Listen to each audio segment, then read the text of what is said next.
What's going on, guys? So first off, please try to ignore the mess. I am straightening the garage up today, but one of the main things that's going to help me straighten this area up in the garage is I got another engine stand, because we have another engine for another customer that should be dropping his car in like another week or so for a turbo build. So I need another stand because the homie Chad engine is on my usual stand I usually use. I usually just keep one engine stand in here because I try to do the builds one at a time. And if you see right here, that's the engine, not the SC. So there's a lot going on in here. I had a hood for the SC300 in here. If you own the SC or know what the SC300 is, you know how huge those hoods for the car are. And it's just no space in here right now. I mean, space, but it's just clutter, it's just junk. I'm just trying to straighten up today. I got a lot of stuff to do around the house. So pretty much I just wanted to make this video to show you the engine stands I usually use. These are the Harbor Freight engine stands. It supports 1,000 pounds. This engine stand I usually use this one. As you see, I do have the short block on the stand right now to my left or your right.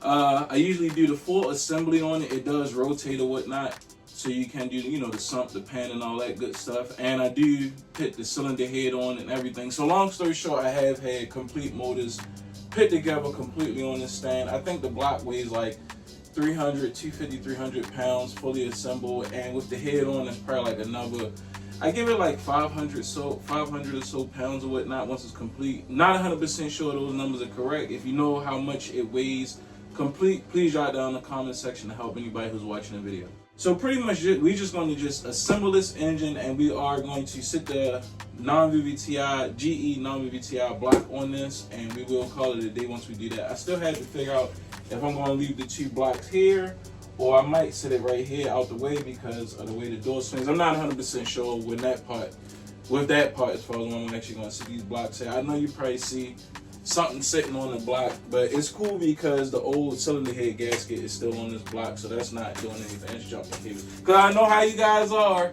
You come in the comment section, you try to kill me all the time. But yeah, man, so instead of talking you guys' heads off, we go ahead and get this thing unboxed so you can see what you get, and get this engine on here. So you will need an engine hoist to pick this thing up, or at least like 5-6 incredible hugs, because like I said, a complete block is like 250, 300 pounds. It's heavy. It's very heavy. Two people lifting it, yes, you can lift it and carry it, but we talking you have to lift it about waist high to get this thing on the engine stand. So you see, like I said, this is one of the engine stands. You see how high you have to get the block on there. So it's one of those things. So let's go ahead and get this thing unboxed so you can see what it comes with. Just take it, flip this thing over. Look, I'll open it like upside down. Boom.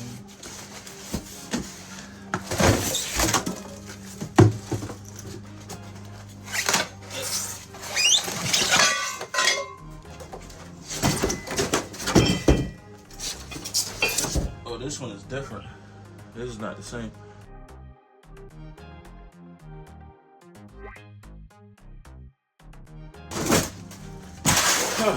So it does come with directions.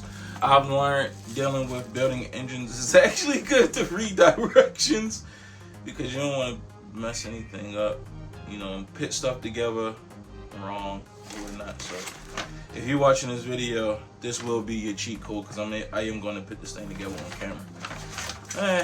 Let's wing it, bro.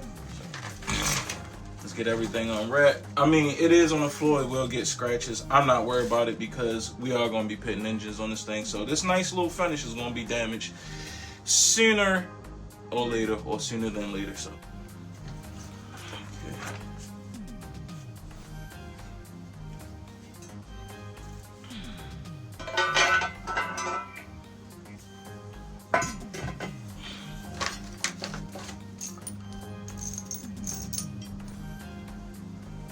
So this fat bolt goes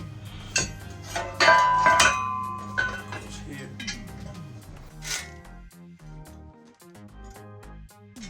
Like this. This is with lock washers. So lock washers. And he wants you to feed it back. Oop.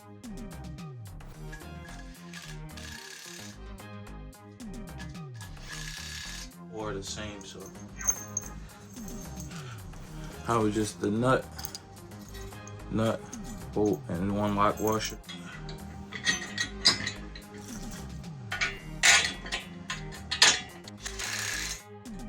I slid the inserts in, so this helps the wheel spin. Okay. Okay, so these ones already have the, I wonder if these is like wheel locks. Oh yeah, oh this is cool. Yeah, so this actually has wheel locks. My old engine stand doesn't. See, these have wheel locks. That's cool. These will come in handy. I'll probably use this engine stand a lot more. Just because when you go to, oh bro, we put it on upside down, bro. The bolt holes on this side. I gotta take this off and flip it around. See, bolt holes. 1, 2. So these are going here like this. But as you see, I gotta flip mine around. No biggie. 2 seconds. 2 seconds. All right, so we got the bar flipped around. So like I said, this does have a lock on it. Super duper cool. I'm gonna utilize that a lot. So you just take this bolt, this nut is a 19 mil, so you will need a wrench with this one. So well, slow and steady wins the race, my boy.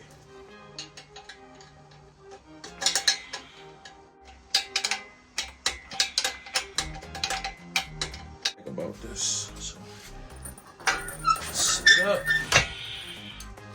Ooh, this got some weight to it. So this slides in here, like so. Boom. And this has a lock ring washer, the way though you won't be able to slide this in and out. I mean, you will, but you got to take this clip off every single time. I'm not gonna put this on here because I like to sit this on my engine and then hoist the engine up and slide it on. So I'm not gonna use this. You can use it if you want. I'm not gonna use it. And I'm gonna show you why. So with this, you just slide it in, set this cap on, and the actual handle. Can't get it in the hole. Oh my goodness. So you slide this in, and that right there will keep it from sliding out, including the help of this. Yeah, I push through. Cool. Yeah, because I'm like, is this imprint, so it pushes through. I'm going to show you another one. You see that one? And it just pushes through. It's like a piece of paper or something. Boom. All right, cool. Because I'm going to drill that out. And you see? No engine's coming off of that. This doesn't have that lock ring clip. And as you see, that doesn't go anywhere. So, like I say, I'm not going to put this lock washer on because this goes ahead and locks it into place. We're not even going to use this. I was just sitting in my boxes. I might need that for something later. So for me, that's perfect. Right about here. Boom, perfect. So this is what you actually got now. I'll go ahead and put these arms on. Show you what it looks like completely together and we'll sit the engine on. Before I sit this engine on here, so you can get a good visual. These are still loose just because I want to mock it up on the engine and then fully tighten it like how I had those fully tightened. So these are going to be loose until we set the engine on. But as you see, it's pretty good. I might like this a little better also because, so with this is really short and it's a lot hard to flip the engine over with this. So I find myself using like my long screwdriver flathead that's like about long as this. So this is going to help when it's time to flip the engine around. It does, like I said, it has the locks on this one. So that's unlocked and this is locked. I don't know how good that's gonna work. But my old one, I got this like not even a year ago. About like a year and some change ago. But I think I might like this a little bit more. Not 100% sure. And this does have a port for you to grease this, so it flips easy. I don't think we're gonna have an issue with having to grease it. For me, this is perfect. So let's go ahead. Put the non-VVTi GE on it. The non-VVTi, the GTE, the GE, all of them are exactly the same when it comes to sitting on the engine stand. As you see how I had this one, I have it like press holding it versus threaded through, into where the transmission bolts go. I have it this way just because I don't want to damage the threads, on the holes that bolt the trans to the engine. So I usually just press it. This works all the time. Like I said, I had engines that was fully together on here with turbos and everything, just sitting for days. This been on here for about like 2-3 weeks. No issues at all. It's perfect. So we're gonna do the same thing. I'm gonna get the link for this, run to the hardware store, get bolts pretty much just like this. And you see, they're not even. I might get some to stick it in this, but yep, this will do. This will do. So I'm gonna go ahead, run to the hardware store, grab some nuts and bolts, so that way, like I said, we can mount this and we can have space, because we don't have space either.